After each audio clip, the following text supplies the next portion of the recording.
Hi guys, I'm Ritvi and today we're going to learn about making of Germany and Italy.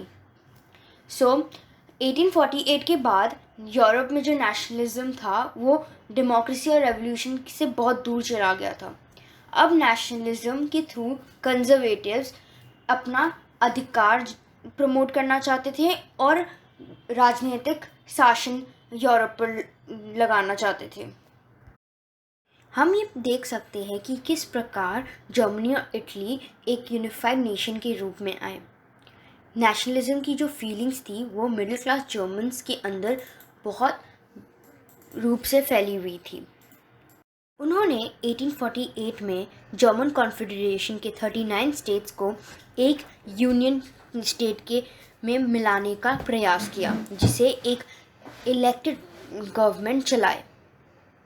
ये initiative को monarchy और military forces ने रोकने की कोशिश की, परंतु प्रशिया के जो लैंड ओनर्स थे जिसे जंकर्स कहा जाता है उनके तौर से बहुत सपोर्ट मिला.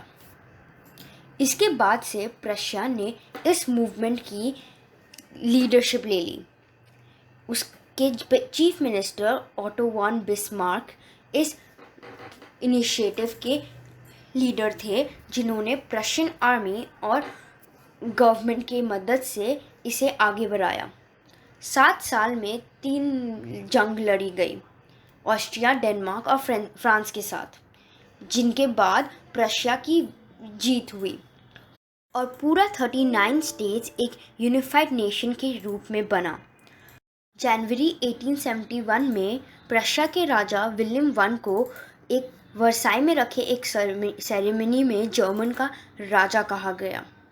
18 जनवरी 1871 की सुबह एक असेंबली जिनमें जर्मन स्टेट्स के प्रिंसेस, आर्मी के रिप्रेजेंटेटिव्स और important Prussian ministers hall of mirrors in palace of Versailles मिले, जहां उन्होंने कैसर विलियम वन, प्रशिया के राजा, को जर्मन एम्पायर का हेड कहा गया. प्रशियन एम्पायर ने जर्मनी पर बहुत अच्छी तरह अपना डोमिनेंस दिखाया. प्रशियन एम्पायर ने बहुत एम्फेसिस दिया modernisation of the currency, banking, legal and judicial systems Germany के लिए. प्रशियन में जितने भी मेजर्स और प्रैक्टिसेस किए जाते थे वो जर्मनी के लिए एक मॉडल बन गया था. जैसे जर्मनी था वैसे ही इटली बहुत सारे हिस्सों में बटा हुआ था.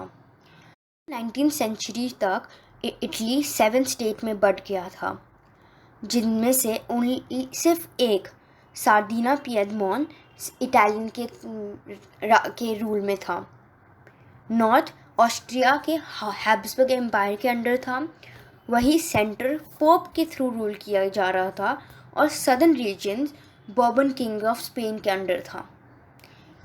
इटालियन लैंग्वेज जो था वो भी एक कॉमन लैंग्वेज नहीं बन पाया, उसमें बहुत सारे रीजनल और लोकल वेरिएशंस थे.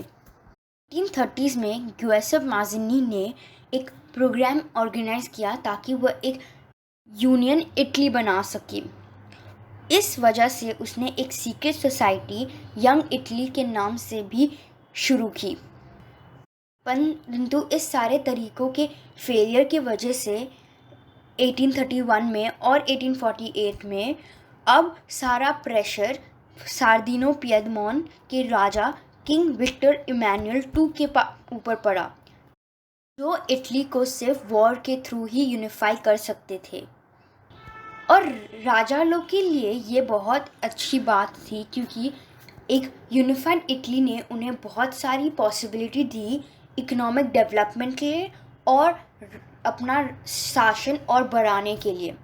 चीफ मिनिस्टर कैवर, जिन्होंने ये मूवमेंट आगे बढ़ाया टू यूनिफाई इटली, ना ही वो एक क्रांतिकारी थे ना ही वो एक प्रजातंत्रवादी थे.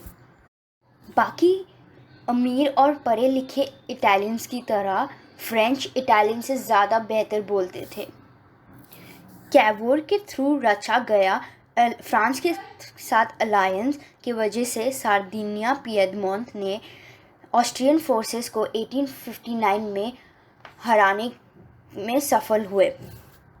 आर्मी के अलावा भी कई सारे आर्म्ड वॉलंटियर्स गुएसेप गारिबाल्डी की लीडरशिप के अंडर इस जंग में जुड़े।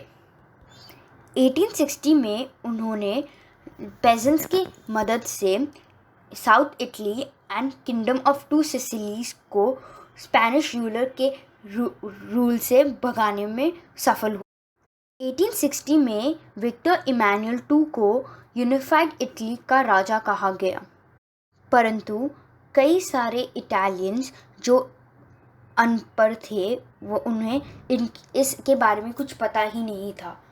जो पेजेंट्स ने गारिबाल्डी को सदर्न इटली में कब्जा करने के लिए सपोर्ट किया था, उन्होंने कभी भी इटालिया का नाम नहीं सुना था जो यूनिफाइड इटली को कहा जा रहा था। उन्हें लगा कि ला तालिया विक्टर इमैनुअल की वाइफ थी। बहुत सारे स्कॉलर्स ये मानते हैं कि नेशन स्टेट का जो मॉडल था वो ग्रेट ब्रिटेन था। ब्रिटेन में फॉर्मेशन इस कोई दंगे या किसी रेवोल्यूशनरी के वजह से नहीं हुआ, वो एक बहुत लंबा प्रोसेस था। 18th सेंचुरी तक कोई भी ब्रिटिश नेशन नहीं हुआ करता था। जो भी ब्रिटिश आइल्स में रहते थे उनका मेन आइडेंटिटी यही था कि वह एक इंग्लिश है, वेल्श है, स्कॉट है या आयरिश है, और ये सारे ग्रुप्स अपने ही कल्चरल और पॉलिटिकल ट्रेडिशंस को मानते थे। पर जैसे जैसे इंग्लिश नेशन वेल्थ, इम्पोर्टेंस और पावर में बढ़ा, वैसे वैसे उसने बहुत इन्फ्लुएंस किया बाकी रीजन्स ऑफ द आइलैंड्स के। इंग्लिश पार्लियामेंट ने मोनार्की से पावर 1688 में ही ले लिया था। यही पार्लियामेंट वो इंस्ट्रूमेंट बना जिससे एक नेशन स्टेट बना with England at its centre. Of union की वजह से ही जो इंग्लैंड और स्कॉटलैंड के बीच में बना, उसकी वजह से ही United Kingdom of Great Britain बनने में आया, जिसका मतलब था कि इंग्लैंड अपना इन्फ्लुएंस स्कॉटलैंड पर जमा चुका था। इस तरह से ब्रिटिश पार्लियामेंट जो था वो इंग्लिश मेंबर से डोमिनेटेड था। जैसे जैसे ब्रिटिश आइडेंटिटी बढ़ी वैसे वैसे ये तय हो गया कि स्कॉटलैंड का जो कल्चर और पॉलिटिकल इंस्टीट्यूशंस थे जिन्हें वह मानते थे वह धीरे धीरे कम होता चला गया। जब भी कैथलिक्स स्कॉटलैंड के हाईलैंड्स में जो रहते थे उन्होंने अपने इंडिपेंडेंस जमाने की कोशिश की, उन्हें हमेशा रोक दिया गया। स्कॉटिश हाईलैंड में उनके ट्रेडिशनल लैंग्वेज जिसे गैलिक कहा जाता है उसे बोलना के लिए मना कर दिया गया था और उन्हें अपने नेशनल ड्रेस भी नहीं पहनने देते थे। बहुत सारे लोगों को अपने खुद के घर से भगा दिया गया था। आयरलैंड में भी ऐसा ही कुछ हुआ था। पूरा कंट्री कैथलिक्स और प्रोटेस्टेंट्स में बटा हुआ था। इंग्लिश ने प्रोटेस्टेंट्स की मदद की और अपना रूल कैथलिक कंट्री में जमाने की कोशिश की। कैथलिक्स ने जब रिवॉल्ट किया ब्रिटिश डोमिनेंस के अंडर, उन्हें रोक दिया गया।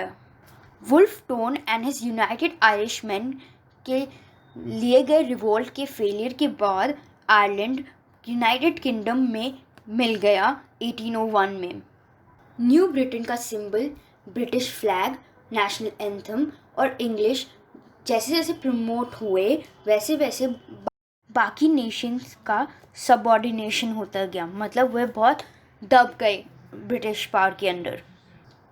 थैंक यू, ये लेसन को ख़त्म करता है।